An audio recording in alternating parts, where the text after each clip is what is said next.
TV. Ricardo Willis. Kabanata 221. Dahil nandito ka, dito na kita ilibing. Napapaligiran. Apat na figure ang nakatayo sa harap ni Ricardo, na humaharang sa kanyang daan patungo sa campsite.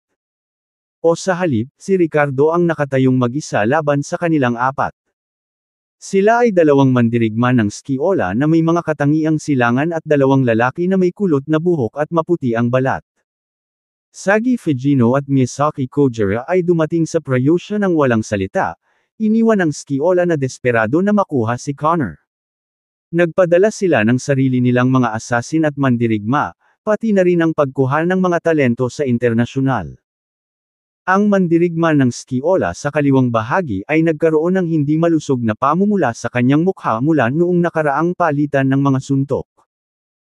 Ang apat na mabibigat na kalaban ay humarap ngayon laban kay Ricardo ng may kumpiyansa na may halong pag-iingat sa antas na ito ay hindi nila minamaliit ang sinumang kalaban.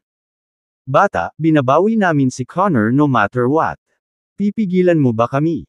Malamig na tanong ng isa sa matataas na mandirigmang skiola. Mayroon ka ba kung ano ang kinakailangan? Ngini siya ni Ricardo.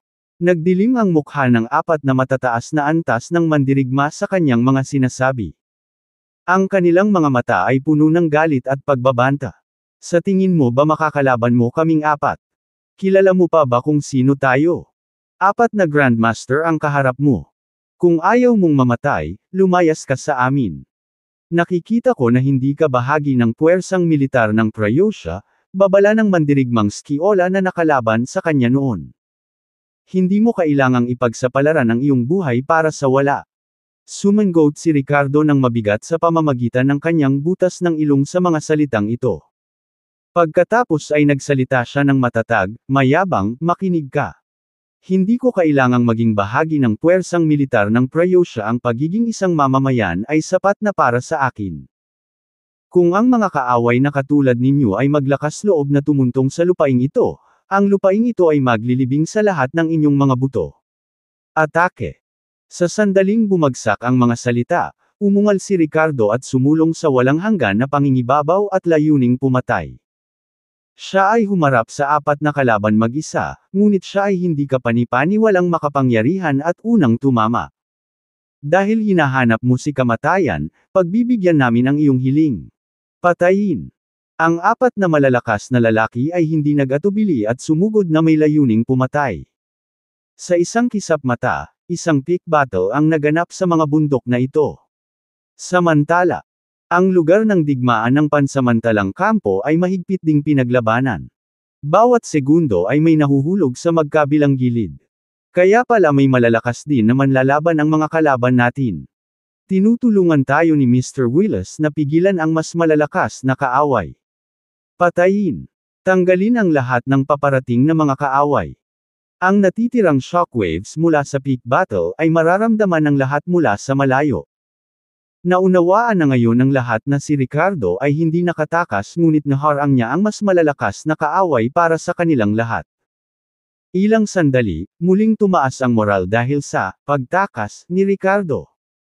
Gayunpaman, ang mga ninja at samurai ni skiola ay nawawalan ng moral dahil sa kanilang pagkatalo laban sa Ricardo kanina. Natakot sila ng husto. Bagamat mayroon silang numerical superiority noon, ang kanilang pormasayon ay hinati-hati na ngayon sa mga individual na labanan tulad ng mga langaw na walang ulo. Matapos ang tila mga edad. Path. Ang mga huling sandali ng matinding labanang ito ay naging malapit na labanan. Ang kutsilyong militar ni Simeon ay tumama ng malalim sa lalamunan ng isang master ng ninja na may isang kalabog habang ang kanyang katawan ay tumama sa lupa. Ang labanan sa panig na ito sa wakas ay natapos matapos ang kalahati ng mga sundalo ng Edoland ay namatay sa aksyon habang ang Dragon Sword Brigade ay nawalan ng 5 miyembro. Nagawa nilang alisin o itaboy ang mga paparating na kaaway na ito. Ang mga namatay ay ginawa ito habang ang mga tumakas ay tumakas. Magpahinga ng 10 minuto pagkatapos ay malamang na masaktan. Pagkatapos ay linisin ang larangan ng digmaan at bilangin ang mga nasawi. Huminga ng malalim si Simeon habang nakahalukip-kap na nag-uutos sa puntong ito nang maging ang mga nakaligtas ay pagod at sugatan ang buong katawan. Paano si Mr. Willis? Sa sandaling ito, may biglang sumigaw patungo sa isang direksyon. Sa pagbagsak ng mga salita, ang lahat ay nanginginig, ibinaling ang kanilang mga mata sa direksyon kung saan naramdaman ang mga labi ng kamakailang labanan. Dahil ang labanan ay masyadong matindi, ang lahat ay naging masyadong abala upang mapansin ang anumang bagay. Ngayon, sa pagtatapos ng labanan sa panig na ito, tila walang aktibidad sa kabilang direksyon. Bilisan mo. Tingnan mo. Si Simeon na napaluhod pa lang ay biglang bumangon at sumugod sa direksyong itinuro sa kanya. Mabilis na sumunod si Sierra, ilang miyembro ng Dragon Sword Team, at mga nakaligtas na gwardiya mula sa security zone tulad ni Stephen. Makalipas ang ilang sandali. Nang makarating ang lahat sa lokasyong ito base sa kanilang mga naunang energy reading, hindi nila maiwasang mabigla at matuwa sa nakikita sa kanilang mga mukha. Isang figure ang nakaupo sa lupa na humihingal. Punit-punit ang kanyang damit at may bahid ng dugo sa buong katawan. Nakapalibot sa kanya ang apat na walang buhay na katawan.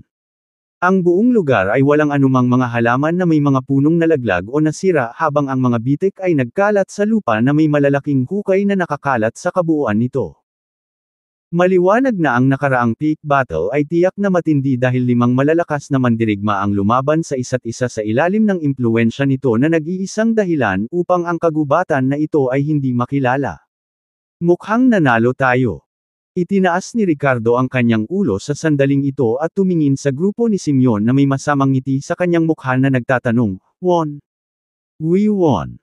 Mr. Willis, okay ka lang?" Maingat na tumango si Simeon habang kinakausap niya si Ricardo habang iniisip kung paano pinakamahusay na sabihin ang kanyang mga salita. Nabago na niya kung paano niya hinarap si Ricardo nang hindi niya namamalayan. Si Sierra kasama ang ilang miyembro ng Dragon Sword Team ay nag-aalala rin na tumingin kay Ricardo nang walang anumang inis o panghahamak sa kanya. Umiling si Ricardo na nagpapakita na hindi siya nasaktan ng husto. Sa puntong ito, ilang beses na nagbago ang ekspresyon ni Simeon habang naglalakad papunta sa isa sa mga bangkay na nagpabalikwas sa kanila kaya nakaharap sila sa itaas. Sa mabilis na tingin na ito, agad na nanlaki ang kanyang mga mata, labis na nagulat. Sumunod, nagmamadali siyang lumapit at sinuri ang 3 pang katawan. Bilang kapitan ng mga unit ng mga espesyal na puwersa sa Ayalonyo Military District, si Simeon ay natural na nagtataglay ng impormasyon tungkol sa ilang lubhang mapanganib na individual sa buong mundo. Dante Black, kaanib sa Western Malevolent Organization na Deities Tears, at ang King of the Underworld, Hades. Itong dalawa ba? Si Simeon, na tinamaan ng parehong pagkabigla at pagkasabik, ay nanginginig ang buong katawan, at maging ang kanyang mga talukap ay hindi napigilan ang pagkibot ng ilang beses. Kabanata 222 Dapat mamatay si Ricardo. Dante Black at Hades. Hindi lang sila ang nangungunang pumatay sa organisasyon ng Deities Tears, kundi ika-6 at ika-8 din sila sa International Death List. Ano, dito sila namatay? Pinatay ni Mr. Willis dito. Ang ibang miyembro ng Dragon Sword Team ay mukhang nagulat at hindi makapaniwala. Oo, sila na. Ang dalawa pa ay malalakas na miyembro ng Skiola, malamang na mga high-level na eksperto na may mga nakatagong pagkakakilanlan.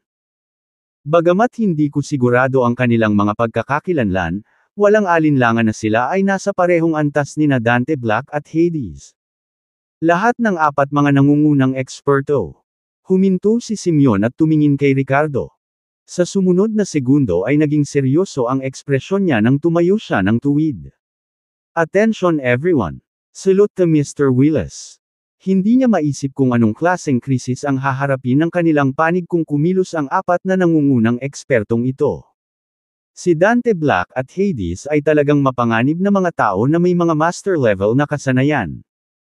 Sa madaling salita, si Ricardo lang ang tumulong na pigilan o patayin ang lahat ng 4 na master level na eksperto. Kung kahit isang tao sa 4 na iyon ang lumahok sa labanan sa campsite ng kanilang panig, ang kanilang buong hukbo ay mapapawi.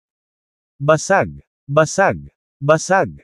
Nang matapos magsalita si Simeon, parehong sumaludo kay Ricardo ang mga miyembro ng Dragon Sword Team at si Stephen kasama ang mga sundalo ng security zone. May bakas pa nga ng panatisismo at paghanga sa kanilang mga mata. Pagkatapos magpahinga sandali sa gabing iyon, ang lahat ay umalis kaagad para sa mga kadahilanang pangkaligtasan. Bago umalis ay hinarap nila ang larangang ito. Espesyal na isinakay sa isang sasakyan ang mga bangkay ng kanilang mga kasamang nahulog. Kung tungkol sa mga bangkay ng kaaway, maliban sa mga kinuha ng 4 na nangungunang master, ay inilibing kung saan sila nakahiga. Sumakay pa rin si Ricardo sa isang military vehicle kasama si Stephen, ngunit sa pagkakataong ito ay sumama na rin sa kanila si Fox. Mr. Willis, are you okay? Nasaktan ka ba sa loob? I have some special sect medicine that can help heal injuries quickly. Nag-aalangan na sinuri ni Fox si Ricardo bago tuluyang nagtanong sa kanya ng diretsyo. Bahagyang umiling si Ricardo nang walang ibang sinasabi habang si Sierra. Sa puntong ito ay naunawaan niya na si Ricardo ay walang anumang lihim na motibo sa kanya kanina. Dahil lang sa jade pendant na habol niya kanina. Ang kanyang isip ay napuno ng lahat ng uri ng haka-haka tungkol sa lalaking ito na pumukaw sa kanyang pagkamausisa. Siya ay bata pa, ngunit ang kanyang lakas ay hindi inaasahang malakas. Mr. Willis, kung may libreng oras ka, maaari kang mag-guest sa Cagayo School. May naiwan ang mag-asawang nasa katanghaliang gulang bago sila mamatay. Itinatago ito ng aking amo at baka. Ito ay kapaki-pakinabang para sa iyo. Sabi ni Sierra. Nang marinig ito, kumislap ang mga mata ni Ricardo at tumanggaw siya. Okay. Pupunta talaga ako. Ma'am. Ituturo ko sa iyo ang daan pagdating ng panahon, kung hindi ay hindi mo mahahanap kung saan matatagpuan ang sekta, sabi ni Sierra. Nagpasalamat si Ricardo sa kanya at nakipagpalitan ng contact information sa kanya. Sa ilalim ng isang gabing pagmamadali sa kalsada, nakarating sila sa Ayaylonyo kinaumagahan. Sa isang patio ng isang tiyak na base militar. Matapos ibigay si Connor, sa sandaling ito ay ginaganap ang seremonya ng parangal. Isang nasa katanghaliang gulang na lalaki na nagdala ng kanyang sarili ng may awtoridad dahil sa kanyang matagal ng posisyon ang nagbigay kay Ricardo ng isang magandang pagkakagawa na token. Ang harap na bahagi ng token na ito ay may Pryosha military emblem icon at pinalamutian ng mga bituin, mga sanga ng oliba at iba pang mga pattern. Sa hilagang bahagi nito ay may nakasulat na, Ricardo, sa matapang na mga titik. Mr. Willis, sa ngalan ng mga puwersang militar ng Pryosha, opisyal naming binibigyan ka ng titulong Honorary Grand Marshal, pati na rin itong Pryosha Dragon Token. Ang may hawak ng Pryosha Dragon Token na ito ay may kontrol sa mga unit ng labanan na mas mababa sa antas ng brigada at mga karapatan ng mga sundalo. At nagtataglay din ng walang limitasyong mga karapatan sa pagtatanggol sa counterattack. Kung sino man ang manggahas na banta ang iyong buhay o kaligtasan ng ari-arian kasama ng pamilya ng iyong mga kaibigan, anuman ang kanilang pagkakakilanlan o katayuan, huwag mag-atubiling gumanti ng walang anumang pagsasaalang-alang para sa mga kahihinatnan. Matapos sabihin ng seryoso ang mga salitang ito, ang nasa katanghaliang gulang na commander ay sumaludo kay Ricardo. Si Simeon kasama ng iba pang naruroon ay sabay-sabay ding sumaludo kay Ricardo. Tumayo ng tuwid si Ricardo at sumaludo sa parehong mid-age commander at sa lahat ng mga sundalong naruroon.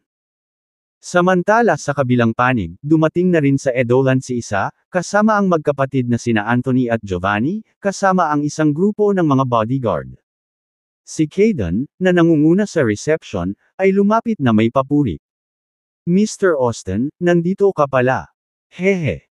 Ngumuso si Isa, pinandilatan ang pinagkakatiwalaang subordinate na ito, at sinabing, naghihintay para sa iyo, itong walang kwentang tao, hindi ko alam kung kailan ka matatapos.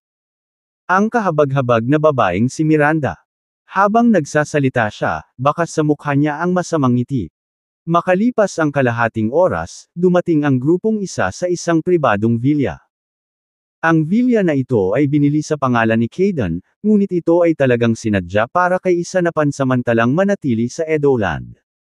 Sa pagdating, hinarap ni Isa si Caden, nasaan ang suppressing talisman na kinuha mo noong nakaraan. Tinitigan siya ni isa ng matatalas na mata na parang naghihinala na nilustay ni Kaden ang pondong ibinigay niya at hindi talaga kumuha ng kahit anong suppressing talisman.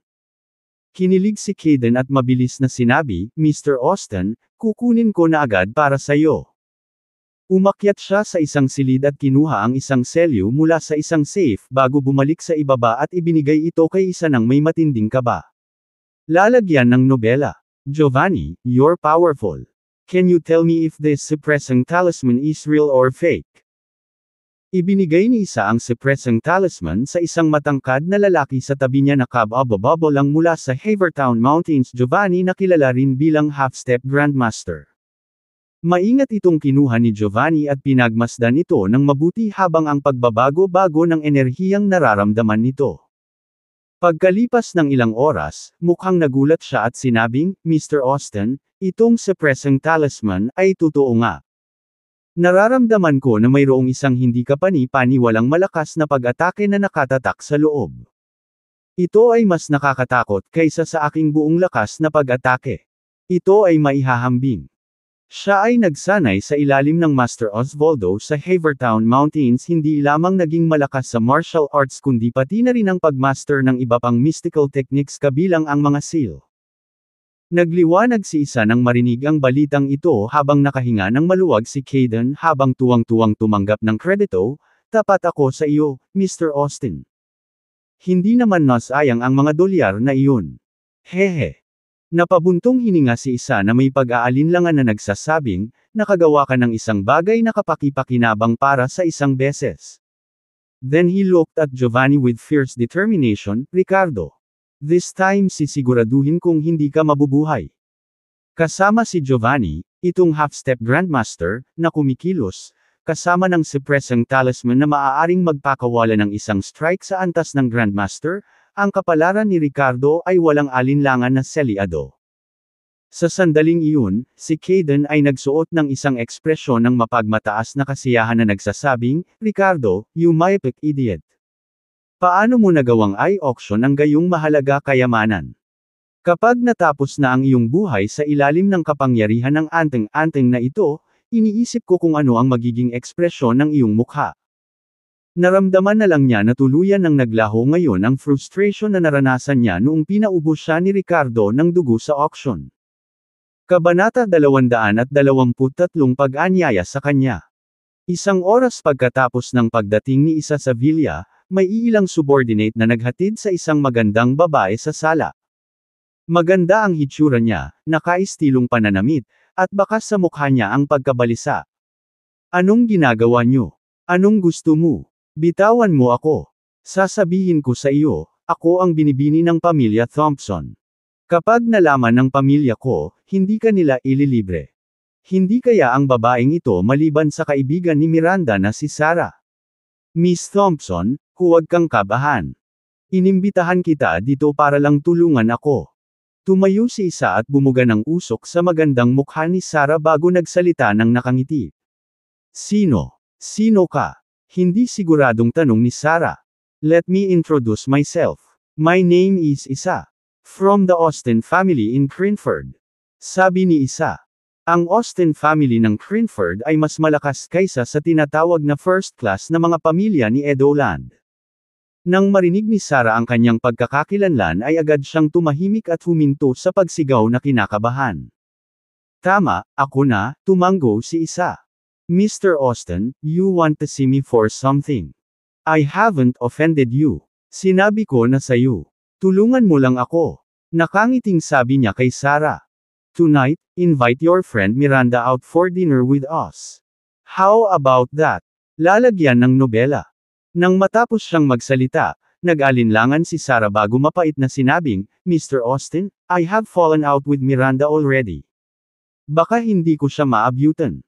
Matapos umuwi mula sa ibang bansa kamakailan, nanatili si Sarah sa Edoland ng ilang oras at narinig din ang ilang bagay. Nahulaan niya kung ano ang intensyon nito nang malaman niya ang tungkol sa pagkakakilanlan nito. You've been good friends for years. I believe that you can do it. Don't disappoint me, okay? With a icy tone in his voice, pinaikit ni Isa ang kanyang mga mata habang kinurot ng mahigpit ang baba ni Sarah. Bahagyang nanginig si Sarah habang sumagot, I'll try my best. Good. After everything is settled, I won't forget your favor. I owe you one. Nakangiting sabi ni isa. Sige na nga. Sa sinabi mo, I will definitely take Miranda to come, sabik na saad ni Sarah nang marinig ito. Ang pagkuha sa kanyang mabuting panig ay isang magandang bagay para sa kanya at sa pamilya Thompson. Kung malinlang man o hindi si Miranda, walang pakialam si Sarah. Hindi na niya kailangan pang isipin kung paano pipiliin sina Isa at Miranda. Si Miranda ay pinalayas na sa pamilya Lowe at ngayon ay wala ng background maliban sa kanyang kapatid na si Mason. At tungkol sa lalaking iyon na si Ricardo. Walang pakialam sa kanya si Sarah, kahit noong huling beses niya itong nakitang kasama ni Sam at Liam. Okay, pwede ka nang umalis. Tumango si Isa, senyales sa kanyang mga tauhan na paalisin si Sarah. Paulit-ulit na tumango si Sarah at yumuko in a gesture of goodwill, Mr. Austin, you can rest assured that I know what to do. Hinaway-kaway ni Isa ang kanyang kamay, nagpapahiwatig na makakaalis na ang babae. Pagkaalis niya, nilingan ni Isa sina Anthony at Giovanni, Giovanni, ipinauubaya ko na sa iyong mga kamay ang kapalaran ni Ricardo.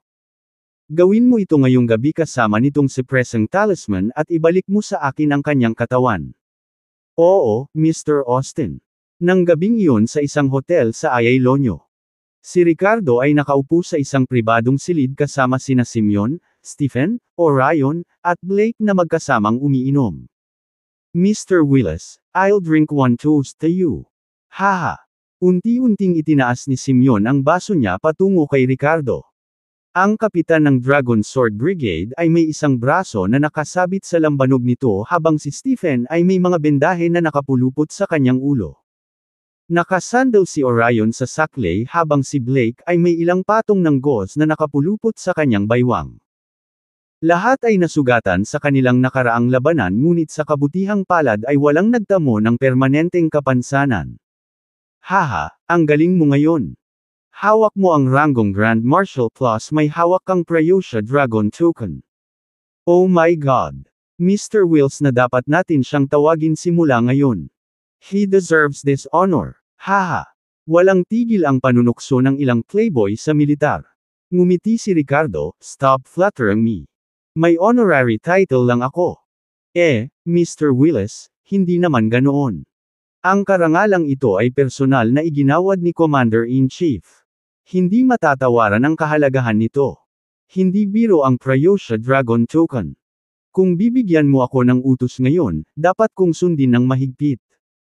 Ito, seryosong sabi ni Simeon. Pinagpawisan si Ricardo, so powerful. Wala siyang masyadong konsepto noon, ngunit nang marinig ni Simeon ito ay lihim na namangha si Ricardo. Of course. Sa tingin mo ba sa pag-alis ni Dante Black at pagtiyak sa tagumpay ng operasyong ito, bibigyan ka lang ng mga superiors mo ng lip service? Hoy, kung seryoso ka sa military, baka sa loob lang ng ilang taon ay maaabot mo na ang taas ng Mighty Sky War God. Bulalas ni Simeon habang nakatingin sa ekspresyon ni Ricardo na may halong panghihinayang. Nauna nang pinalawig ng Commander-in-Chief ang isang sanga ng olibo sa Ricardo. Umaasa na mananatili siya sa distrito ng militar ng Ayalonyo ngunit tinanggihan niya. Makapangyarihang Sky War God. Nagtataas ng kilay si Ricardo. Cameron Hernandez. Gulat na bulalas ni Stephen.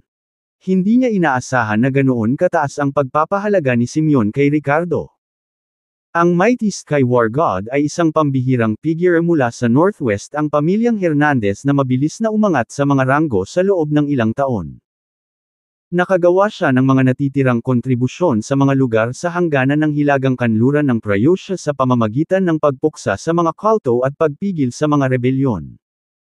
Sa 30 taong gulang pa lamang, siya ang naging pinakabatang Commander-in-Chief ni Prayosha at nakilala ang isang alamat sa loob ng militar. Sina Simeon at Stephen ay nagmula sa mga kilalang pamilya ng militar ngunit sila ay napuno ng paghanga sa Mighty Sky War God. Tulad ng maraming kabataang sundalo, hinangad nilang maging katulad ni Cameron. Matapos makinig sa kanilang introduction tungkol sa Mighty Sky War God, labis din siyang hinangaan ni Ricardo. Gayunpaman, alam ni Ricardo na siya ay napakaraming mga hadlang at hindi niya lubos na mapaunlad ang sarili sa loob ng militar. Pagkatapos ay mag-chat sa hapunan, nagbigay sina Simeon Stephen at iba pa ng detalyadong impormasyon tungkol sa background ng kanilang pamilya. Si Simeon ay nagmula sa pamilyang Smith, isang makapangyarihang pamilya sa politika at militar. Si Stephen ay ikatlong henerasyong inapo ng pamilyang Brooks mula sa Slockmore habang si Blake ay kabilang sa pamilyang Kelly sa Rayvale. Ito ay hindi bababa sa pagbanggit na si Orr ay mula sa pamilya Moore sa Cranford, ang panganay na anak ng kanyang pamilya. Ang pamilyang Moore ay hindi isa sa apat na pangunahing pamilya ni Cranford, ngunit ang katayuan nito ay mas espesyal. Ang nakatagong enerhiya ay hindi maihahambing kahit na sa apat na pangunahing pamilya tulad ng mga pamilyang Austin o Britt. Ang lolo ni Orion ay walang iba kundi ang pinunong opisyal ng distrito ng militar ng Cranford, isang miyembro ng ikalawa at ikatlong henerasyon ng maimpluwensyang pamilyang Moore na may malaking kapangyarihan kapwa sa militar at lokal na politika. Kabanata 224 na nagulat si Kaylan. Okay, that's it for today. We'll meet again soon. I have to go now. Nang matapos ang kanilang pagkain ay nagpaalam si Ricardo sa kanilang apat. Maaari silang magpahinga at magpagaling sa Ayalonyo pagkatapos makumplito ang misyon na ito, ngunit si Ricardo ay nagmamadaling umuwi. Nakapag-book na siya ng flight mula Ayalonyo papuntang Cranford alas 7 ng gabi ngayong gabi. Mr. Willis, babalik ka ba ngayon sa Edoland? Bakit hindi manatili sa Ayalonyo ng ilang araw? Let me show you around and be a good host, magiliw na sabi ni Simeon. No thanks. May asawa at anak ako na baka mag-alala sa akin. Next time, kung may pagkakataon, isasama ko sila para bisitahin si Ayalonyo. Kung libre mo baka maabala ka pa namin, umiling si Ricardo. Kanyang ulo. Nang marinig ito, hindi na nagsalita pa si Simeon at tinapik ang kanyang dibdib na nagsasabing, sige. Inaasahan ito. Mr. Willis, pasakayin na po namin kayo, magiliw na alok ni Orion. No need. Ingatan mo ang sarili mo at magpahinga ka na. Tinapik ni Ricardo ang balikat ni Orion at mapanuksong itinuro ang saklay sa tabi niya. Awkward na ngumiti si Orion at napakamot sa ulo. Matapos makipagpalitan ng kasiyahan sa ilang tao, umalis si Ricardo at pumara ng taxi papuntang Ayalonyo International Airport. Habang naghihintay sa airport lounge area, hindi napigilan ni Ricardo na tawagan si Miranda sa telepono. Sa wakas naalala mo na akong tawagan. Oops. Nora, you little rascal, nasaan ang tsinelas ko? Sa sandaling ito, sa loob ng Emerald Green Estates Villa, nakaupo si Miranda sa sofa, tinatawag si Nora habang may kausap sa telepono. Si Nora, pilyong tumatakbo, hinawakan sa mga kamay ang tsinelas ni Miranda. Di ba sa wakas libre na? Nandito ka sa pwesto ko. Nakangiting tanong ni Ricardo. Sa pamamagitan ng telepono, nakikinig sa tawanan ng kanyang anak at ni Miranda, naramdaman niya ang hindi maipaliwanag na init. Ang malungkot na kalooban na nananatili mula sa malungkot na balita tungkol sa kanyang mga magulang ay tila lumiwanag sa sandaling ito. Anong sabi mo? Anong ibig mong sabihin lugar mo? Ha? Ang Diyosa na CEO, nang marinig ang tanong ni Ricardo, ay tila hindi nasisiyahan, na nagdagdag ng banta sa kanyang mapilit na pagtatanong. Nako, hindi imi place, it's our place. Mas maganda yun, di ba? Awkward na sabi ni Ricardo. Ganun pa nga. With you being such an irresponsible dad not around, naisipan kong makipaglaro kay Nora saglit tapos babalik. Natawa si Miranda. Why go back? Why not just stay? Mungkahi ni Ricardo. No way. Nora has Emerson to protect her, and it's not need for me to stay here. Medyo inconvenient din. Sinulyapan ni Miranda si Emerson na diretsyong nakatayo sa bakanan ng sala, nagsisilbing haliging protection. Okay then. By the way, 7 PM ang flight ko mamayang gabi. I'll transfer when I got to Cranford and should be back by late night. I can pick you up and take you to work tomorrow morning, Ricardo said with isang ngiti. Oh. Walang pakialam na sagot ni Miranda ngunit halatang bakas sa mga mata niya ang saya. Bagamat 2 araw pa lang mula nang umalis siya, pakiramdam niya ay matagal na at hindi na mapakali sa lahat ng oras na ito. Ang pag-iisip na babalik siya sa lalong madaling panahon ay naging magaan ang pakiramdam niya. Ibinigay ni Miranda ang telepono kay Nora na nakipag-chat saglit kay Ricardo bago nag-atubiling ibinaba ang tawag matapos malaman na babalik ang kanyang ama. Nakipaglaro si Miranda kay Nora ng isa pang oras bago umalis sa Emerald Green Estates at sinundo ng mga tauhan ng kanyang kapatid. Gayunpaman, sa sandaling bumalik siya sa villa sa Imperial View Villa area, natanggap niya ang tawag ni Sarah. Nang makita ang caller ID, napasimangot si Miranda at nakaramdam ng kaunting hinanakit sa dati niyang matalik na kaibigan na lubos niyang ikinadismaya pagkatapos ng huli nilang pagkikita. After hesitating for a moment though, she still answered, "Sarah." "Miranda. Sa labas tayo ng hapunan mamayang gabi. Habol tayo." Masiglang sabi ni Sarah sa telepono. "No thanks, kumain na ako ng dinner. May iba pa ba?" Magalang ngunit matatag na tumanggi si Miranda. "Miranda. Alam kong mali ang ginawa ko noong nakaraang beses na pinuntirya ko ang asawa mo. I'm sorry. We've been friends for so many years now. Hindi mo talaga iniisip na tapusin ang pagkakaibigan natin, di ba?" Marahan na nakiusap si Sarah sa telepono na may idinagdag din dito. "Well, hindi naman talaga kailangan yan. Bakit hindi natin gawin sa araw sa halip? Gabi na ngayon at parang hindi kaaya-aya ang paglabas," awkward na sagot ni Miranda. Marinig si Sarah na nagmamakaawa ng ganito. Lalagyan ng nobela. Marahan at malumanay na pakiusap ni Sarah, na ginamit ang kanilang mga taon ng pagkakaibigan, kaya medyo nag-alinlangan si Miranda. Gayunpaman, dahil gabi na, hindi siya sabik na lumabas. Siyempre, ang pangunahing dahilan ay wala si Ricardo, at si Miranda ay hindi masyadong ligtas kung wala siya. "Miranda, bakit ang walang puso mo? Last time was just a small disagreement, you're not that petty, are you? I just want to invite you out for dinner and catch up.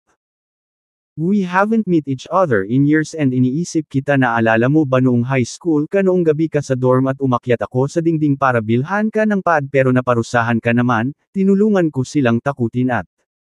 Reklamo ni Sarah na may halong lungkot. Okay, Sarah. Hindi ba ako pwedeng lumabas ngayon?" Napakagatlabi si Miranda habang nakikinig kay Sarah na nag-uulat ng mga lumang alaala na yumantig sa kanyang puso. Pumayag din siya sa wakas. "Oo. Miranda, ang sweet mo. Ngawa." Masayang bulalas ni Sarah. "So sa farmhouse restaurant tayo magkikita?" Excited na sabi ni Sarah. "Ha! Ang layo nun."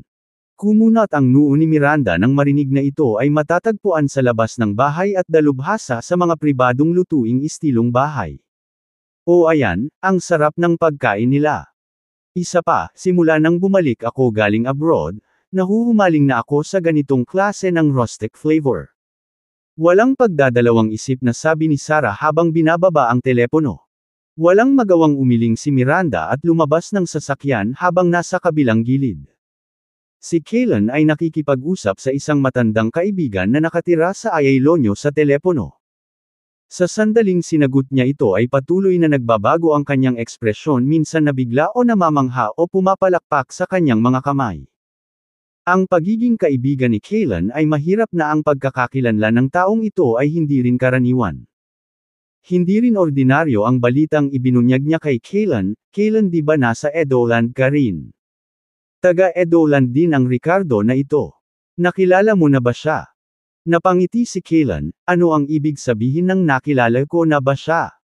Let me tell you, Ricardo and I go way back. Pero sinong mag-aakalang kaya niyang talunin ang 4 na Grandmaster ng mag-isa? Karapat-dapat siya sa bawat karangalan bilang Grand Marshal." Matapos ang ilang minutong pakikipag-chat, ibinaba ni Kaylan ang telepono na mukhang nagulat pa rin. "Lolo, anong nangyari?" Curious na kumurap si Riva sa tabi niya matapos marinig ang mga fragment ng pag-uusap na may kaugnayan sa lalaking Ricardo na iyon. Kabanata 225, Huwag mo akong sisihin. Matapos pakinggan ang paliwanag ni Lolo, nanlaki ang mga mata ni Riva at napabulalas, ganon ba kalakas si Ricardo? Tumango si Kaylan na may makahulugang ekspresyon at sinabing, kung magpasya siyang umunlad sa militar, maaari siyang maging susunod na Mighty Sky War God. Biglang nagbago ang kanyang ekspresyon at sinabi niya sa isang seryosong tono, si Isa ay hindi dapat gumawa ng isang kaaway mula sa Ricardo. Maya-maya lang nagring ang phone niya. Si Isa ang tumatawag.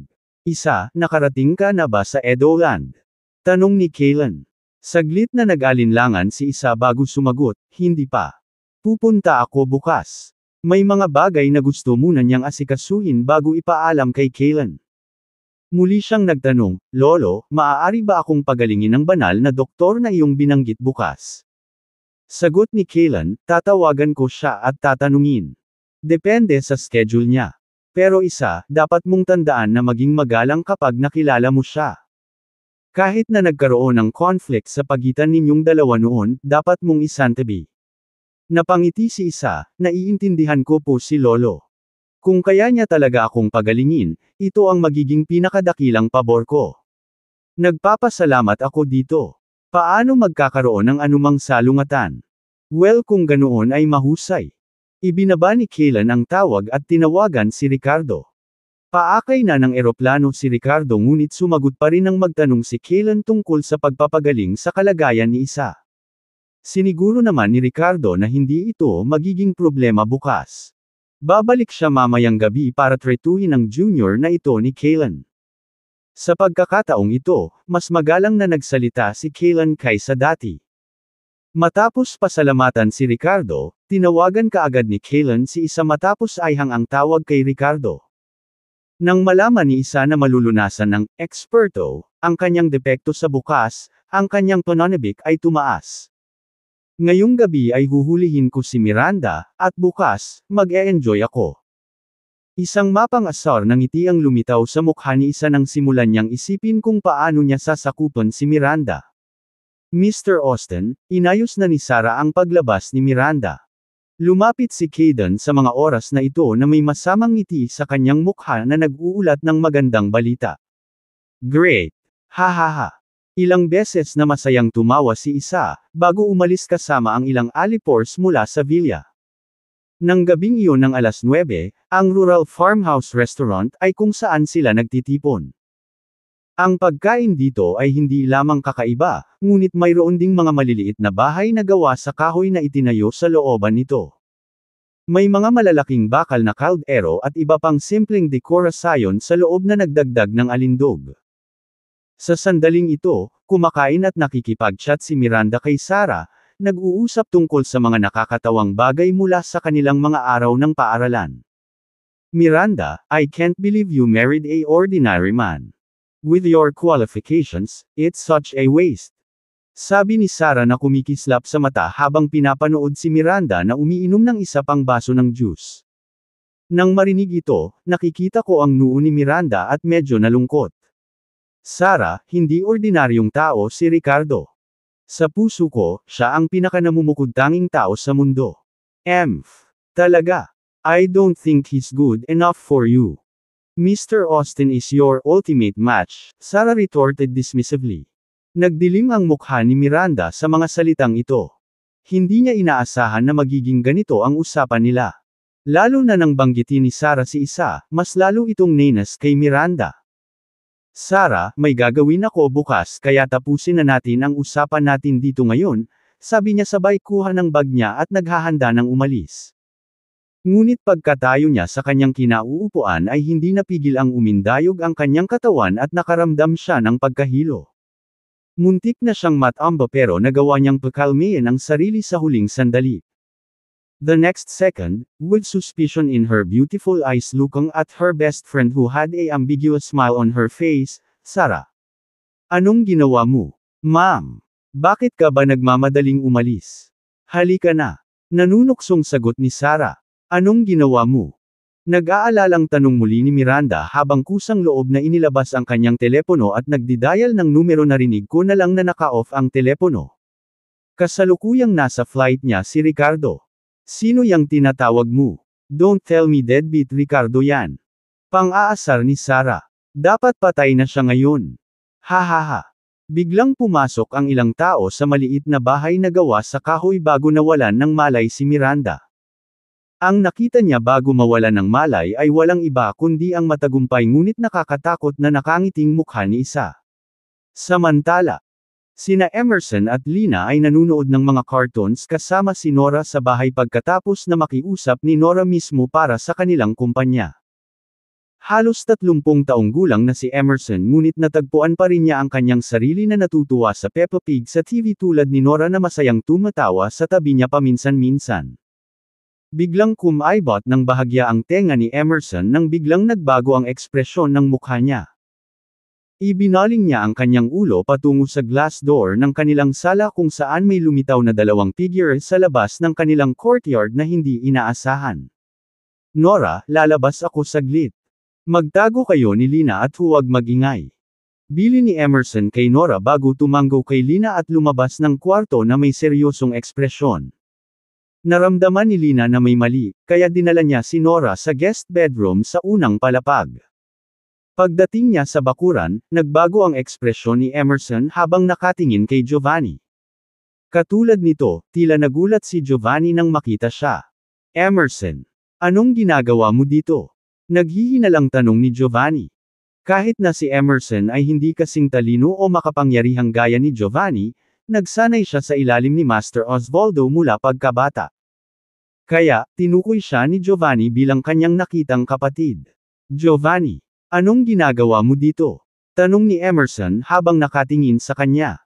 Nandito ako para patayin si Ricardo. Dito siya nakatira diba? Malamig na sagot ni Giovanni. Nang marinig ito, napalitan ng galit ang ekspresyon ni Emerson. Gusto mong patayin si Mr. Willis. Tapos lagpasan mo muna ako. Napangisi si Giovanni nang marinig niya ito, ikaw. Haha. Emerson, payo ko sa iyo na huwag kang makialam sa ating mga usapan maliban na lang kung gusto mong kalimutan ko ang ating pagkakapatiran. Hindi mo ako kapares. Sa sandaling ito, malamig na bumantong hininga si Anthony, Kuya, huwag mong sayangin ang iyong mga salita sa kanya. Hinihintay ni Mr. Austin ang aming ulat. Tumango si Giovanni bilang pagsang-ayon at sinabing may pananakot, Emerson, magtatanong pa ako sigurado ka bang ayaw mong umalis? Ikaw ang dapat umalis. Galit na sigaw ni Emerson bago sumugod sa kanila na may nangangalit na mga ngipin. Lalagyan ng nobela. Kinaikit ni Giovanni ang kanyang mga mata at ipinakita ang isang masamang ngisi, kung ganoon ay huwag mo akong sisihin. Kabanata 226 na sino ang pinapahalagahan niya. Ang 2 master ay nagsagupaan sa bilis ng kidlat. Makalipas ang kalahating minuto. Nakahiga si Emerson sa lupa, dumura ng dugo at galit na nakatingin kay Giovanni. Hindi ko akalain na gaganda pa ang lakas mo pagkaalis mo sa bundok. Sayang malayo pa. Anong relasyon niyo ni Ricardo? Bakit mo siya tinutulungan? Ngumisi si Giovanni kay Emerson. Hindi niya inaasahan na si Emerson, na na-stuck sa huling yugto ng Dark Force sa loob ng maraming taon sa bundok, ay nakalusot na ngayon sa maagang yugto ng Transmutation Force. Ngunit kumpara sa kanya, isang half-step Grandmaster sa Transmutation Force Peak State, malinaw na hindi siya sapat. Bastos. Hanggat may natitira akong hininga, hindi kita papasukin sa loob. Kinagat ni Emerson ang kanyang mga ngipin at pilit na muling bumangon mula sa lupa. Muli siyang tumayo sa pagitan nina Giovanni at Anthony.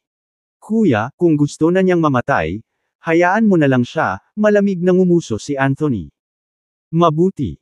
Isang mabangis na tingin ang lumitaw din sa mga mata ni Giovanni. Emerson roared and charged forward while Giovanni cursed, "You're asking for it." Buong lakas siyang sumipa palabas sa pagkakataong ito. Ang lakas ng isang half-step Grandmaster ay ganap na sumabog. Lalagyan ng nobela. Sa isang putok na parang pagsabog, si Emerson ay lumipad pabalik na parang isang sako na nabasag sa gitna ng hangin bago bumagsak ng husto sa lupa. Tumalsik ang dugo mula sa kanyang bibig. Matapos magpumiglas ng ilang beses sa paglipag, sa wakas ay napahiga siya roon. Dugo na may halong panloob na organo ay patuloy na damanak mula sa kanyang bibig. Lahat ng 5 visor ay nabasag ng hindi na makilala. Ngumisi si Giovanni bago sinipa ang salamin na pinto ng sala at nagmamadaling pumasok sa villa kasama si Anthony. Pagkalipas ng 2 minuto ay hinanap na nila kung saan-saan ngunit bumalik sa sala na walang dala. Walang tao. Wala si Ricardo. Kumunot ang noo ni Anthony. Nakatayo doon si Giovanni na mabilis na kumurap bago biglang tumingin ng seryoso. Kung walang tao dito, bakit si Emerson ay lumaban ng husto? Hindi tama. Dahil doon, bigla siyang napatingin sa guest bedroom sa unang palapag. Bang! Isang malakas na ingay ang umalangaw habang sinisipa niya ang pinto ng guest room ng magkapira-piraso. Sa pagpasok, ang isang mabilis na pag-scan ay nagpakita na ang silid ay walang laman pa rin. Nang malapit ng maingat na inspeksyonin ng dalawa ang ibang mga silid, mahina silang nakarinig ng ilang kaguluhan. Sa sandaling ito, nagtatago sina Nora at Lina sa ilalim ng kama. Nang sip-in ng pinto ay halos matakot si Nora sa pagsigaw, ngunit mabilis na tinakpan ni Lina ang maliit na bibig.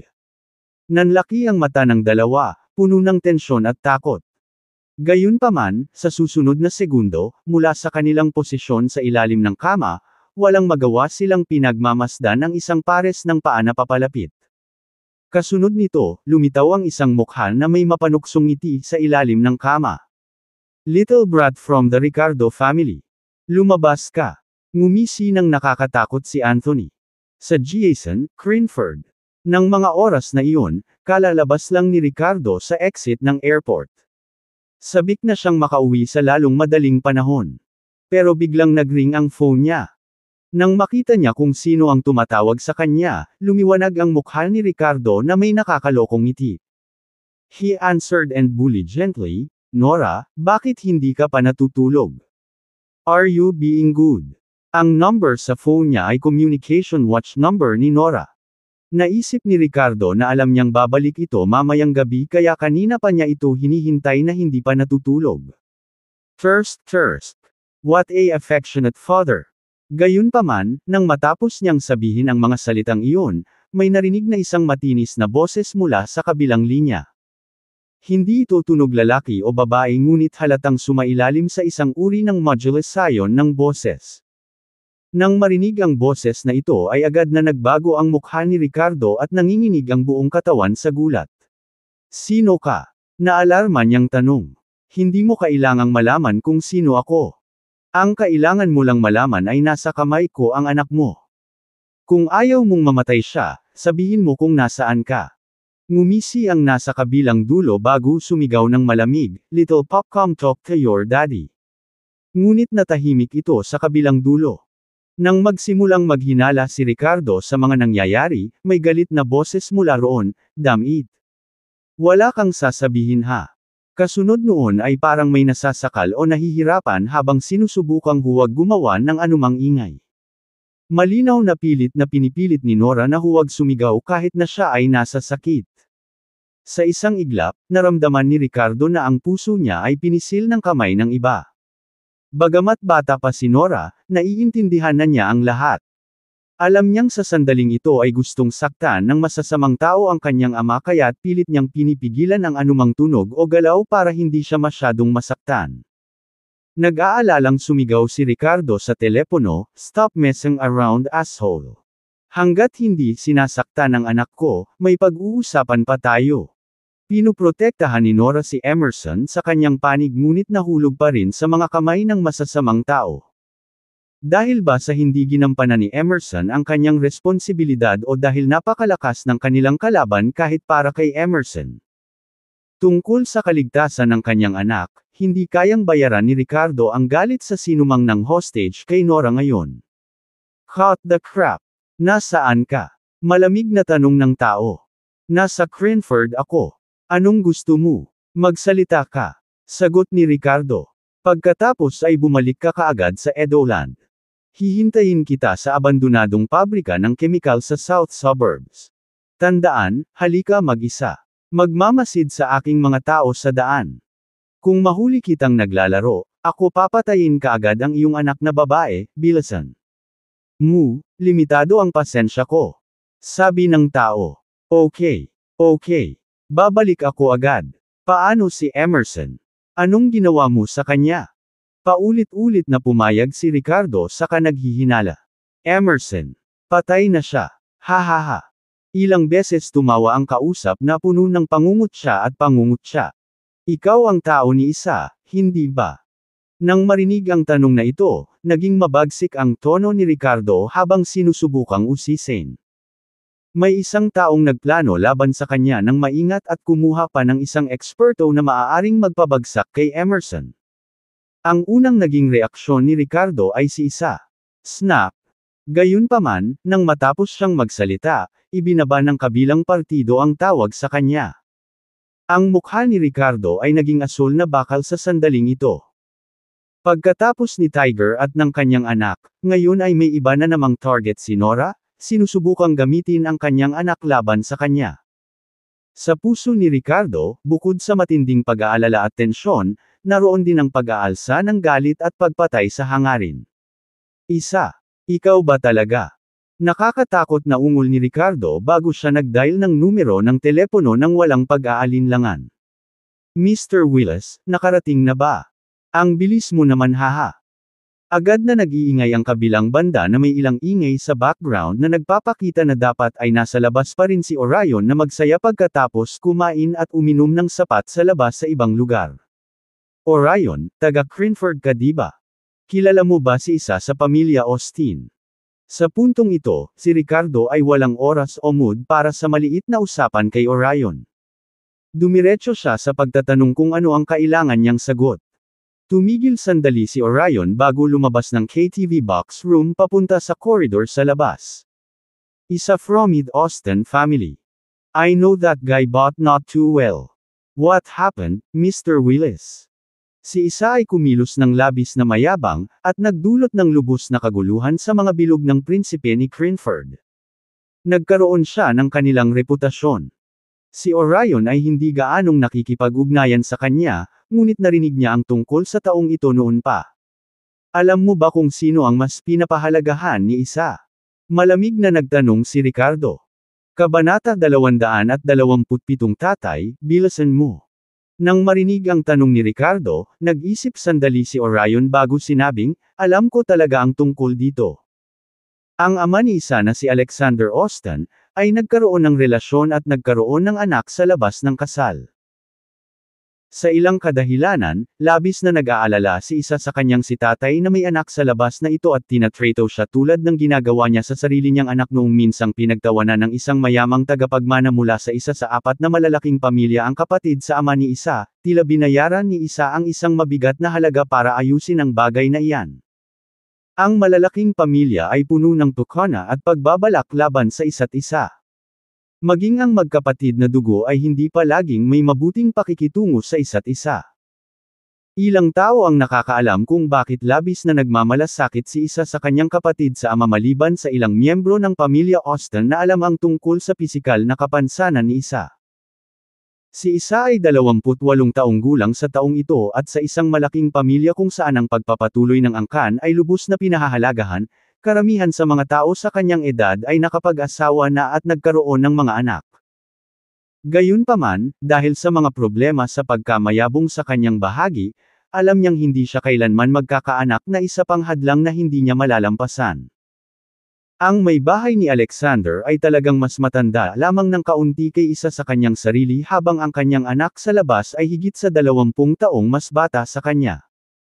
Ang malaking agwat ng edad pati na rin ang mga psikolohikal at pisyolohikal na pagbaluktot ay naging dahilan upang sa maraming pagkakataon ay nakita ni Isa ang kapatid na ito na parang sarili niyang anak. Matapos pakinggan ang lahat ng impormasyong ito mula kay Orion, pinakita ni Ricardo ang isang malamig na liwanag sa kanyang mga mata, na saan ang kapatid na ito. Alam mo ba? Nag-alangan si Orion bago nagtanong, ano ang gusto mong gawin? Hindi mahalaga kung ano ang gagawin ko. Sabihin mo lang kung nasaan siya. Consider it me owing you one favor. If ever kailangan mo ng tulong ko mamaya, dadaan ako sa apoy o tubig para sa iyo, mataimtim na wika ni Ricardo. Bumantong hininga si Orion, you're being too serious, Mr. Willis. I don't know where he is but I can help look it. You wait here. Sige. Tumango si Ricardo. Pagkalipas ng ilang minuto, tumawag muli si Orion, Villa 5 hanggang 303, Golden Harbor Lake Bay, Blaurein District. Doon nakatira ang munting mommy ni Isa kasama ang kanyang anak. Sa kapangyarihang hawak ng pamilyang Moore sa Cranford, hindi naging mahirap kung gusto nila ang isang bagay na masuri ng ganito. Mabuti salamat. Nagpasalamat si Ricardo kay Orion bago direktang ibinaba ang tawag matapos makuha ang kailangan. Sa susunod na sandali, isang kotse ang ipinarada sa exit ng airport at dumiretso sa Golden Harbor Lake Bay. Ang villa area ng Golden Harbor Lake Bay. Pagkababa ng sasakyan, isang figure ang tahimik na pumasok sa komunidad. Ilang sandali pa, huminto siya sa harap ng isang villa at maluwag na tumalon sa loob. Nagpakita ng malamig na aura ang tao habang naglalakad siya patungo sa bahay. Sino ka? Tumigil ka nga dyan. Ilang bodyguard ang nakabantay sa pinto at laking gulat nila nang biglang sumulpot ang hindi inaasahang bisitang ito. Umalis ka dito. Malamig na ngumuso si Ricardo nang walang tigil sa paggalaw. Ibaba mo siya. Ilang mga bodyguard ang naglabas ng kanilang mga electric baton at sumugod patungo kay Ricardo nang makita ang kanyang mga kilos. Gayunpaman, hindi siya nito napigilan kahit bahagya ng kaharap si Ricardo na sanay sa pakikipaglaban. Sinamahan ng ilang mga muffled sound, ilang bodyguard ang lumipad palabas at ang kanilang kapalaran ay hindi alam. Mabilis na pumasok si Ricardo sa bahay at dumiretso sa isang kwarto sa ikalawang palapag gamit ang kanyang hininga bilang gabay. Pagkabukas nito ay agad na umalangaw ang sigaw ng isang babae. Nakabalot ng kumot ang ginang ni Alexander habang nakahawak sa kanyang 4 o 5 taong gulang na anak na kapwa takot na takot sa lalaking ito na biglang sumingit. Ano? Anong gusto mo? Nanginginig ang babae habang natatakot na tanong. Malamig na bumantong hininga si Ricardo, mabilis na sumulong, at isang kutsilyo ang tumama sa batok ng babae. Namilog ang mga mata niya, at agad siyang nawalan ng malay. Ang maliit na bata, sa takot, ay malapit ng lumuha, ngunit tinapik ni Ricardo ang likod ng kanyang ulo, at siya rin ay nahulog sa mahimbing na pagtulog. Huwag mo akong sisihin. Sisihin mo ang kapatid mo. Malamig na sabi ni Ricardo bago naghanap sa loob ng ilang sandali sa kakinuha ang isang set ng susi ng sasakyan. Binuhat niya ang nakababatang kapatid ni Isa sa labas habang mabilis na nagmamaneho palayo sa isang pulang Mercedes-Benz sports car. Sa daan, si Ricardo ay bumilis ng sukdulan, na kumarira pabalik na parang kidlat. Mula sa Jason, Cranford hanggang Edoland, may layong mahigit 300 kilometro, ngunit natakpan ito ng Ricardo nang wala pang 2 oras. Alas 2:30 sa Southern Edoland. Nakarating na si Ricardo sa abandonadong pabrika ng kemikal na tinukoy nila. Nandito ako. Pagkababa ng sasakyan ay tumawag si Ricardo, hawak ang kapatid ni Isa. Nakita ko. Gayunpaman, sinabi ko sa iyo na pumunta ng mag-isa. Ano ang kahulugan ng pagdadala ng bata? Tanong nung isa na may malamig na tono. Lumingalinga si Ricardo, napansin ang ilang pansamantalang surveillance camera na naka-install dito. Bawat galaw niya ay nasa ilalim ng pagsisiyasat ng ibang tao. May pagkakaiba ba ang pagkakaroon ng anak? At, gusto mo bang malaman kung sino ang batang ito? Malamig na tanong ni Ricardo. I don't care who he is. Since you like to burden yourself with an extra person, wala akong tutol. Pwede ka nang pumasok. Nang bumagsak ang boses, bumukas ng husto ang gate ng isang factory building. Naningkit ang mga mata ni Ricardo, at mabilis siyang pumasok kasama ang bata. Rumble rumble. Sa mismong pagpasok niya, muling isinara ng kung sino ang pinto. Welcome to your own personal hell, Mr. Willis. Sa sandaling ito, isang malamig at sarkastikong boses ang narinig. I-click, i-click, i-click. Sa sumunod na segundo, isang hilera ng mga ilaw ang lumiwanag sa loob ng gusali ng pabrika, at may mga kumikislap na pulang tuldok sa mga dingding sa paligid. Pagtingin niya, nakita niya ang isang grupo ng mga tao na naglalakad palabas mula sa likod ng factory building. Ang dalawang nangungunang lalaki ay may ilang pagkakahawig sa isa't isa, at sinundan ng ilang matipunong alipors. Pinahihit ni Giovanni ang kanyang leeg at tinitigan si Ricardo na may mabangis na ekspresyon. At ang kaliwang kamay ni Anthony ay may hawak na maliit na figure na parang manika. Kung hindi yun si Nora, sino kaya ito? Ang kabilang kamay ay may hawak na cellphone at tumatawag, "Young Master, nakakakita ka ba ng malinaw?" Oo. Patayin mo siya. Gusto kong panoorin siyang mamatay ng sarili kong mga mata. Siguraduhin mong mamamatay siya ng malungkot. Sa kabilang dulo ng telepono, umalangaw-ngaw ang isang masamang boses, na tila nagtatanim ng matinding puot kay Ricardo. "Young Master, makasigurado ka, hindi siya makakaligtas sa araw na iyon." Ngumisi si Anthony. "Daddy, Daddy, Daddy, please go. Gusto kang saktan ng mga masasamang ito. Lalagyan ng nobela. Hindi ako natatakot. Ayokong mamatay ka. I will be fine. Daddy, bilisan mo. Huwag mo akong alalahanin." Sa pagkakataong ito, malakas na sumigaw si Nora na napahawak sa kamay ni Anthony kay Ricardo. Ang malalaking mata ay halatang puno ng kalakip at takot sa kanyang ama, ngunit patuloy pa rin sa pag-udyok kay Ricardo na magmadali. Saglit na nanginig ang katawan ni Ricardo. Isang matinding sakit ng guilt at sakit sa puso, kasama ang galit na tila sesabog sa kanyang dibdib, ang nagpang-inig sa buong puso ni Ricardo. Kabanata 228. Ikaw lang ba ang makakaya ng mga sitwasyon ng hostage? Sa sandaling ito, sina Isa at Caden ay nasa villa na iyon, nakatingin sa screen ng kanilang laptop na may ngiti sa kanilang mga mukha. Sa silid, mahigpit na nakagapos si Miranda sa kama, halos hindi makagalaw. Isang napakagandang magandang mukha, puno ng galit at hinanakit. "Isa, bastard ka. Anong gusto mong gawin? Bitawan mo ako. I promise you, if you dare touch a single hair on me, babalik si Ricardo at papatayin ka." Malamig na pagmumura ni Miranda.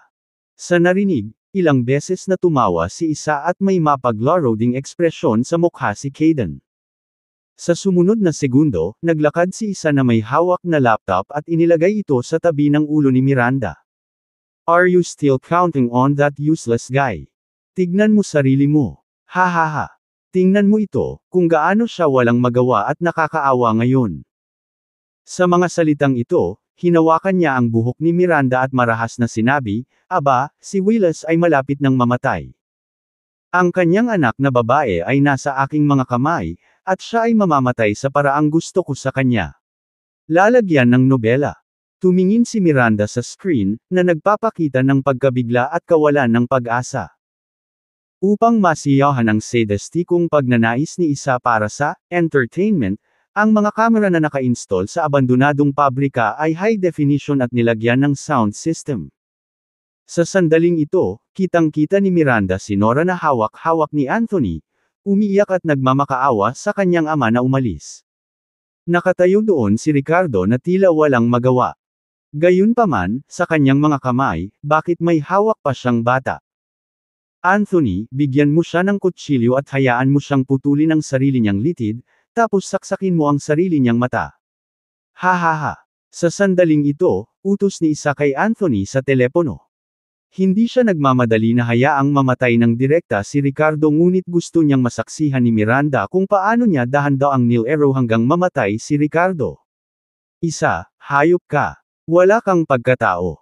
Nagmura si Miranda na may paos na boses, pagkatapos ay nagpakita ng determinadong tingin sa kanyang magagandang mata. She gritted her teeth and said, "Gusto mo lang ako, right? Spare Ricardo and Nora, and I'll promise you anything. Hindi ko kailangan ng mga pangako mo ngayon. Akin ka na." Ngumisi si Isa at saka nagsalita sa telepono, "Go." "Oo, young master."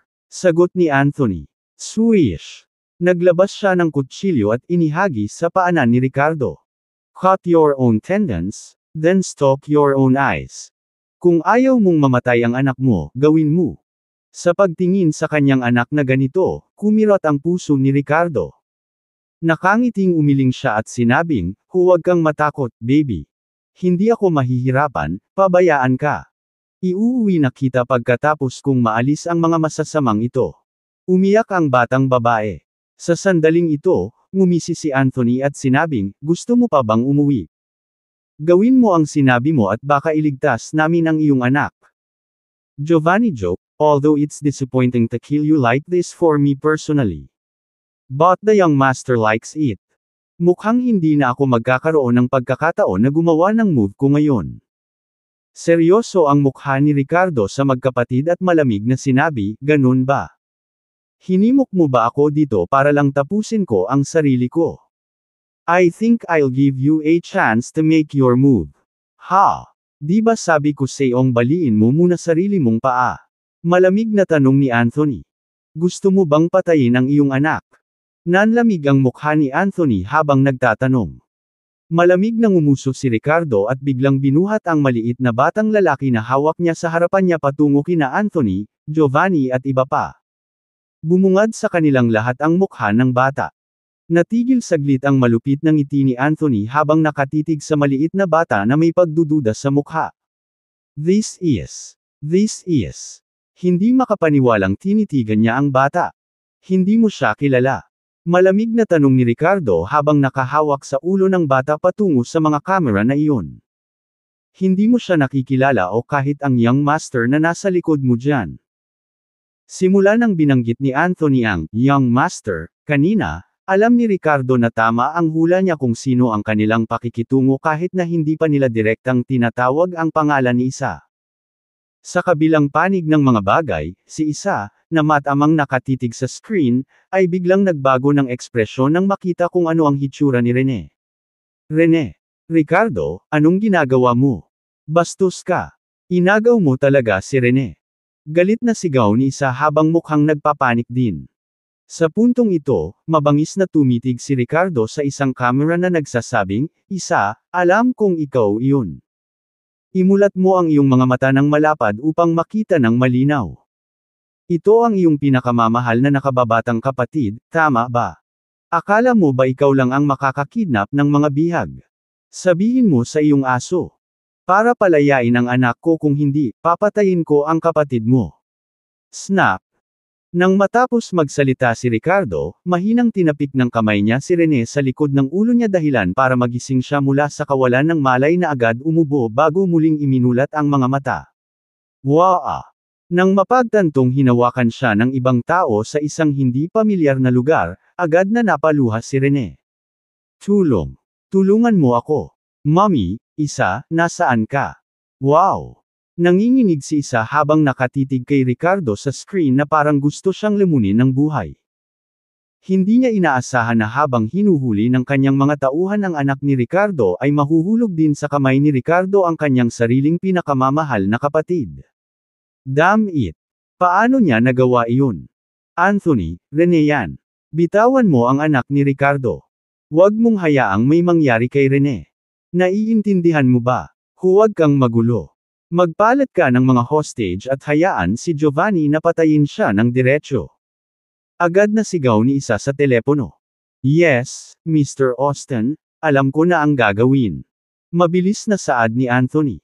Sa sandaling ito, si Miranda na nakatali doon ay may bakas ng panunuya sa kanyang magandang mukha. Haha! So kahit isang halimaw na katulad mo ay may sariling kahinaan. Smack! Sinampal ni Isa si Miranda sa galit at sinabing may mabangis na ekspresyon, asawa ka. Kahit walang bihag ay papatayin ko pa rin si Ricardo. Panoorin mong mabuti kung paano siya namatay ngayon. Hindi lang siya kundi kung maglakas loob siyang hulihin muli ang kapatid ko papatayin ko ang kanyang kapatid. Ang kanyang anak na babae ay hindi rin mabubuhay ngayon. Baliw na sigaw ni Isa. Sa pagkakataong ito ay kumislap ang mga mata ni Miranda na may mapanghamak na kulay at nginisya niya, wala ka nang matitira dahil hindi mo na hostage si Nora. Kapag nakalaya na si Ricardo mula sa pagkabihag sino ang mamamatay. Hindi niya alam kung bakit pero buo ang tiwala niya kay Ricardo sa sandaling ito. Ang pagtitiwala na ito ay walang dahilan o batayan. Parang medyo bulag. Pero naniwala siya na magiging ligtas ang mag-ama ngayon. Kabanata 229 na walang bawal, talunin ng mga kaaway sa isang kamay. After receiving Isa's order, Anthony coldly confronted Ricardo, Ricardo, don't involve your family in this. Kung pakakawalan mo siya, pakakawalan namin ang anak mo. How about that? Nang marinig ito, napangisi si Ricardo. Alam mo rin namang huwag idamay ang pamilya. Fine then, let's exchange hostages. Palayain mo muna ang anak ko.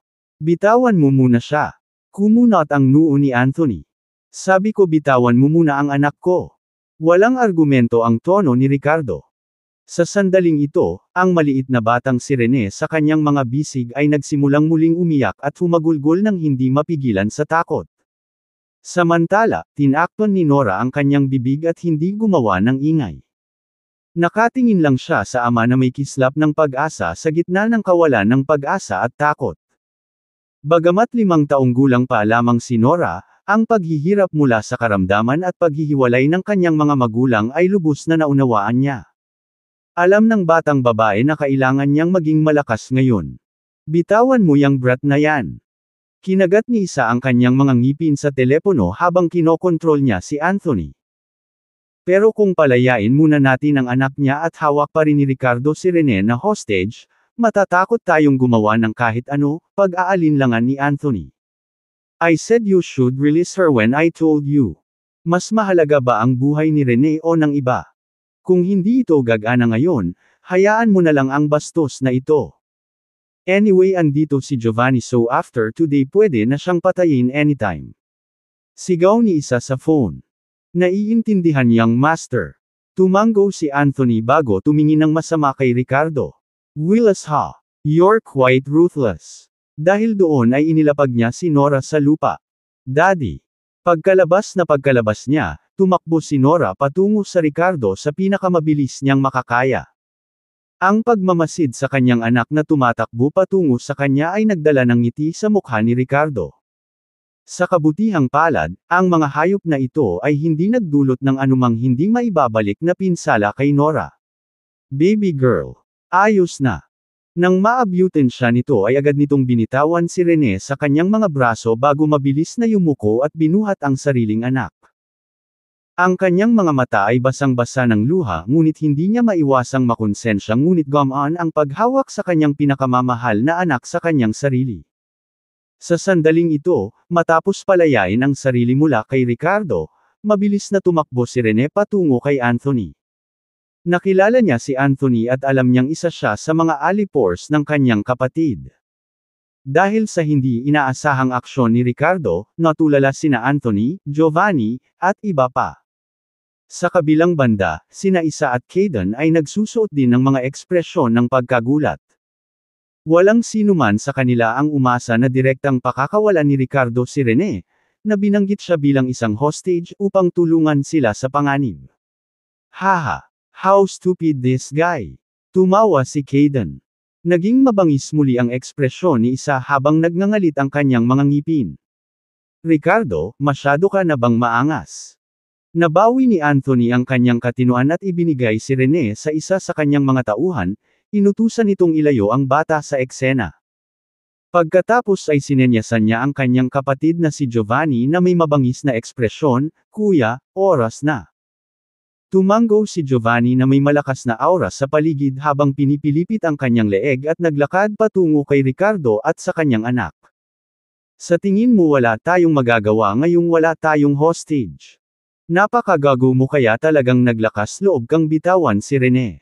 Ngayon maaari kang mamatay sa hawak ang iyong anak na babae. Nang marinig ang mga salitang ito, ipinakita ni Ricardo ang isang bakas ng paghamak sa kanyang mga mata. Nilingan niya si Nora, baby girl, tandaan mo maraming masasamang tao sa mundong ito. Kaya simula ngayon papatayin ko lahat ng masasamang tao para sa atin. Huwag kang matakot, okay? Dahil sa mga pangyayari ngayon, napagtanto ni Ricardo na hindi niya laging masisilungan si Nora sa realidad bagkus ay ihanda siya sa hinaharap sa buhay kahit na ang ibig sabihin ay muling harapin ang kamatayan dahil sa sumpa sa loob ng kanyang katawan. Kahit na masakit sa kanyang kalooban na makitang umiiyak si Nora kanina, gayunpaman, napagpasyahan niya na simula ngayon ay dapat niyang matutunan kung gaano kalupit ang mundong ito ngunit matutunan din kung gaano siya kalakas. Pinunasan ni Nora ang kanyang mga luha at tumango, oo. Hindi ako natatakot. Dapat kang lumaban ng husto hanggang sa mamatay ang lahat ng masasamang tao. Good job sweetie but please close your eyes, okay. Ngumiti si Ricardo sa kanya bago tumalikod sa kanilang mga kaaway na papalapit sa kanila. Ang ganda ng eksena. Ricardo, malapit ka nang ipikit. At forever na. Pinahihit muli ni Giovanni ang leeg, nakatingin kay Ricardo na parabang nakatingin na sa isang patay. Ang kanyang mga mata ay puno ng pagpatay na layunin. Walang ekspresyong tumingin sa kanya si Ricardo at nginisyan, may sira ba sa leeg mo? Bata, mamatay ka. Nang marinig ang mapanuksong salita ni Ricardo, umungal at umatake si Giovanni. Isang hakbang na lang siya mula sa pagpasok sa antas ng Grandmaster at may lubos na tiwala sa sarili niyang lakas. Bago umalis sa bundok, sinabi ng kanyang amo na si Osvaldo na sa lakas ni Giovanni, siya ay karaniwang walang talo sa sekular na mundo. Ang pananatili sa Havertown Mountains upang magtanim ay hindi nakapaki-pakinabang. Pagkatapos lamang maranasan ang ilang bagay pagkatapos umalis sa bundok ay posibleng makagawa pa siya ng mga karagdagang tagumpay at maging isang tunay na powerhouse sa antas ng Grandmaster. Kaya naman, hindi man lang inilagay ni Giovanni si Ricardo sa kanyang mga mata nang humarap sa kanya. Bukod dito, hinawakan ng lalaking ito ang kanyang anak na babae sa kanyang mga bisig. Kung nagsimula siyang lumaban noon ay tiyak na mapipigilan siya ng katotohanang iyon lamang. Tumalon siya sa hangin at hinampas pababa sa ulo ni Ricardo ang lahat ng kapangyarihan ng half-step Grandmaster na ganap na pinakawalan. Maging sanhi ng isang sonic boom na maaaring inilarawan bilang napakalakas na momentum. Mamatay. Ricardo. Tuwang-tuwang pinanood ni Isa ang eksenang ito habang nanginginig ang kanyang katawan dahil sa excitement. Tumawa din ng malupit si Kayden sa pakiramdam na sa wakas ay nakaganti na siya ngayon sa pamamagitan ng pagsaksi sa miserableng pagkamatay ni Ricardo. Bagamat may tiwala si Miranda kay Ricardo, nakita pa rin siya ng hindi kumukurap sa mga nangyayari sa screen ngayon. Sampal. Sa isang iglap, biglang kumilos si Ricardo nang walang babala nang harapin ang pag-atake ni Giovanni. Ito ay tumpak, mabilis, at nakakalito. Lalagyan ng nobela. Sinalo nito ang pulso ni Giovanni na parang kidlat na nakahawak sa pag-atake. Pagkatapos ay nagpuwersa siya gamit ang isang kamay, binuhat si Giovanni at malakas na hinampas ito sa lupa. Boom! Isang mapurol at dumadagandong na tunog ng isang katawan na tumatama sa lupa na sinamahan ng kaluskos ng mga buto na nabali. Si Giovanni, itong half-step Grandmaster at eksperto sa Pinnacle, ay tila isang walang buhay na isda sa mga kamay ni Ricardo, na walang anumang karanasan o pakikibaka. Bakit tuwirang iniwan ni Ricardo ang kapatid ni Isa, na binanggit siya bilang bihag? Dahil hindi niya kailangan ng hostage. Sa ligtas na pagkakayakap ni Nora sa kanyang mga bisig, maaari siyang kumilos ng walang anumang pagpigil, na malipol ang kanyang mga kaaway ng madali. Kabanata 230 ginagamit ito laban sa akin. Ano ang inisip mo? Boom! Boom! Boom! Sumunod, lumabas ang isang eksenang nagpasindek sa mga tao. Hinawakan ni Ricardo si Nora sa isang kamay at hinawakan ang braso ni Giovanni gamit ang isa, na parang nanginginig sa isang sirang sako, na patuloy na ibinabagsak sa lupa. Napatulala si Anthony at ang kanyang mga tauhan. Nagulat din si Isa at Kayden sa monitor. Si Miranda, na kanina pa kinakabahang nanunood sa screen, sa wakas ay nakahinga ng maluwag. Tiningnan niya si Isa na katabi niya nang may pangungutya at panunuya. Ipinapakita mo ba sa akin kung paano namatay ang iyong mga tao? Hehe, namatay sila ng malungkot. Ibinaling ni Isa ang kanyang ulo para titigan si Miranda. Ang kanyang mga mata ay malapit nang lumabas sa kanilang mga socket nang sabihin niya, paano ito posible? Paano ito mangyayari? Pinunasan ni Kayden ang kanyang malamig na pawis. Sa sandaling ito ay may naisip siya at marahas na sinabi, Mr. Austin, huwag kang mag-alala. Mahulog man si Giovanni, nandoon pa rin ang suppressing talisman na iyon. Nasa kamay ni Anthony ang talisman na iyon. Siguradong mapapatay nito si Ricardo. Nang marinig ang mga salitang ito, bumalik si Isa sa kanyang katinoan at tumango ng mariin na may ekspresyon na puno ng bangis, oo. Ang talisman na iyon ay makakapaglabas ng isang pag-atake sa antas ng Grandmaster. Siguradong papatayin nito ang bastard na si Ricardo. Miranda, mas mabuting bantayan mo akong mabuti. Matapos ang hindi mabilang na suntok ni Ricardo, sa wakas ay tumigil siya. Nakahiga si Giovanni sa lupa na parang putik na may dugong umaagos mula sa kanyang bibig at ilong. Halos hindi na siya humihinga. Ang isang half-step grandmaster na tulad niya ay ganap na walang kapangyarihan sa mga kamay ni Ricardo. Hindi naman sa ayaw niyang lumaban bagkus ay hindi niya magawa. Sa mahigpit na pagkakahawak ni Ricardo sa kanyang pulso, naramdaman ni Giovanni na parang may napakalakas na puwersa na kumikilos sa kanya kaya hindi na siya makalaban. Sa sandaling ito, pakiramdam niya ay parang mabibiyak ang bawat buto sa kanyang katawan anumang segundo ngayon habang ang lahat ng 5 panloob na organo ay nagkapira-piraso na o lumipat ang posisyon sa loob niya. Nalalapit na ang kamatayan. Lalagyan ng nobela. Pagkatapos ay lumapit si Ricardo at kinurot ang kanyang leeg na binuhat siya tulad ng pagpupulot ng patay na hayop sa leeg nito. Huwag! Huwag mo akong patayin. Ako ay alagad ni Master Osvaldo.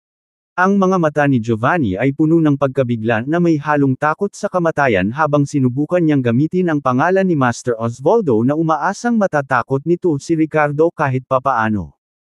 Sa puntong ito gayunpaman, sa wakas ay naunawaan niya kung anong uri ng pag-iral ang nais ni isa na patayin siya ng. Ito ay nakakatakot na lampas sa imahinasyon. Kakababa pa lang niya mula sa bundok at maaaring makalusot sa kaharian ng isang tunay na master sa darating. Talaga bang babagsak siya sa unang laban niya sa mundo? Hipyuhan ang aking anak, at kahit na ikaw ay alagad ng Diyos, hindi ka nito ililigtas. Mukhang nag-e-enjoy ka sa pag-ikot ng leeg, no? Let me assist you. Malamig na nagsalita si Ricardo, pinipigilan ang pagkilos, at isang malakas na lakas ang kumilos sa leeg ni Giovanni. Basag. Ang leeg ng half-step grandmaster ay walang awa na nabaluktot, at ang kanyang ulo ay agad na walang buhay na sumabit sa gilid. Si Ricardo, na tinatrato ang katawan ni Giovanni na parang basura, ay itinapon ito sa isang tabi at saka masamang tumingin kay Anthony. Ikaw na. Nanlaki ang mga mata ni Anthony, nasaksihan ang pagkamatay ng kanyang kapatid, na inihayag ang magkahalong pagkabigla, galit, at dalamhati. Kuya. Pinatay mo si Giovanni. I want you dead. I want you dead. Ngumisi si Ricardo, maraming gustong patayin ako. Sino ka ba? Isang hysterical na dagandong ang pinakawalan ni Anthony at pinandilatan ng mata si Ricardo na may mabangis na ekspresyon. Ricardo, sa tingin mo hindi ka matatalo? Tingnan mo ito. Nakikilala mo pa ba ang bagay na ito? Habang nagsasalita siya, nagpakawala siya ng isang masakit na tawa. Bata, aminin kong kahanga-hanga ang iyong lakas. Ngunit kahit na mas malakas ka, malalampasan mo ba ang isang Grandmaster? Itong suppressing talisman na bili mo, tanga. Hindi ka maniniwala, ngunit maaari itong maghatid ng isang mahusay na suntok. Mamamatay ka sa kamay ng mga ibinenta mo. Mamamatay ka sa pinakamalungkot na paraan. Sa mga salitang iyon, tumawa si Ricardo, umiling. Idiot. Sa isip mo, parang kisame ang Grandmaster diba? Umungol si Anthony, go to hell. Habang nagsasalita siya, diretso niyang pinunit ang suppressing talisman sa kanyang kamay. Biglang lumiwanag agad ang mga ginintuang karakter dito. Isang malakas na pagbabago-bago ng enerhiya ang natipon sa isang solidong karakter na, suppress. Si Anthony, na may mabangis na ekspresyon, ay nagpakilos sa kanyang isip, at ang karakter na, suppress, na may dalang mabigat na kapangyarihan ay tumama kay Ricardo. Mamatay. Si isa sa kabilang side ay nakatitig sa screen at umungol, habang si Caden ay nakasuot ng malupit at anticipatory na ekspresyon. Mamatay ka, Ricardo. Gayunpaman, sa susunod na sandali, ang kanilang malupit, anticipatory, at mabangis na mga ekspresyon ay nanlamig sa kanilang mga mukha. Bang! Pagharap sa karakter na, suppress, na tila nahahawakan at bumagsak sa kanya, sumuntok si Ricardo. Sa sandali ng banggaan, ang napakalakas na karakter na, suppress, ay agad na nawasak. Si Ricardo ang sumuntok nito sa mukha. Natigilan ang mukha ni Anthony na sinundan ng makapal na gulat at gulat. Paano? Paano mo? Ngumisi si Ricardo, na nagpapakita ng pahiwatig ng pagmamataas at kasamaan. Alam mo bang ako mismo ang gumawa nitong anteng-anteng? Ano ang iniisip mo noong sinubukan mong gamitin ang isang bagay na ginawa ko laban sa akin? Boom! Habang nagsasalita, tinadyakan ni Ricardo ang kanyang paa at sumugod kay Anthony habang hawak-hawak si Nora na parang missile. Hindi. Nanginginig si Anthony at napasigaw. Ngunit sa sumunod na sandali, na may mahinang tunog, diretsyong lumipad palabas ang kanyang katawan. Bumagsak ang kanyang dibdib at pumutok ang kanyang puso at baga. Takot na takot ang mga alipor sa paligid kaya isa-isa silang nagsitakbuhan palayo. Laking gulat ni Naisa at Kayden sa kabilang banda nang makita ang eksenang ito. Panay ang pagbabago ng mukha ni Isa habang walang malay ang paglunok ng laway. Nanlaki ang mga mata ni Kayden at bumulong sa sarili na may ekspresyon sa mukha ng takot at gulat. Siya! Talagang makakayanan niya ang pag-atake ng Master. Siya mismo ang gumawa ng suppressing talisman. Ang kasuklam-suklam na bastard na ito ay nagsabi sa pamilya Graham na hindi niya sinasadyang nakuha ito. Sinungaling, ang sinungaling na ito. Sa sandaling ito, tiningnan ni Ricardo ang mga nakakalat na figure na may malupit at galit na ekspresyon sa kanyang mukha. Tumakbo. Ayaw niyang palayain ang sinumang sangkot dito. Sumunod, naging after image si Ricardo na parang multo na humahabol sa mga taong ito ng hiwalay. Basag. Basag. Basag. Hindi pinatay ni Ricardo ang maliliit na fries na ito ngunit sa halip ay walang awa na binasag ang kanilang mga tuhod. Like being someone else's lucky. Then I'll break your legs. Napuno agad ng hiyawan ang gusali ng pabrika.